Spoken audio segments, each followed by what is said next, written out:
खगेन्द्र सुनार निर्वाचित भएर यहाँ आउनुभएको छ।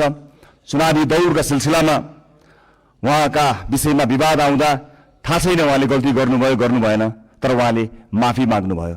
यति छिटै माफी माग्नुभयो, भन्नुभयो मबाट त्यस्तो गल्ती भयो जस्तो मलाई लाग्दैन, तर गल्ती भएको रहेछ भनेर माफी माग्नुभयो।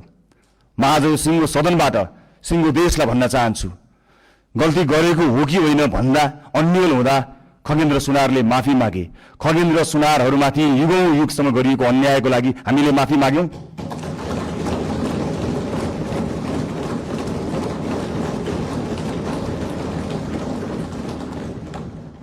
यो देशको दलित समुदायलाई मैले आज सार्वजनिक क्षमा याचनाका साथ केही भन्नु छ। यो सरकार शताब्दीदेखिको विभेदको, अन्यायको, अत्याचारको इतिहाससँग पहिलो पटक सामूहिक र सार्वजनिक माफी माग्दैछ, त्यो पनि यो सदनबाट।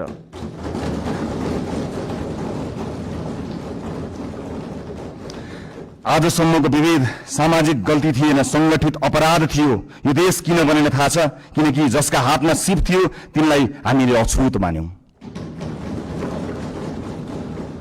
अब कुनै पनि नेपाली जातका नाममा झुक्नु पर्ने छैन।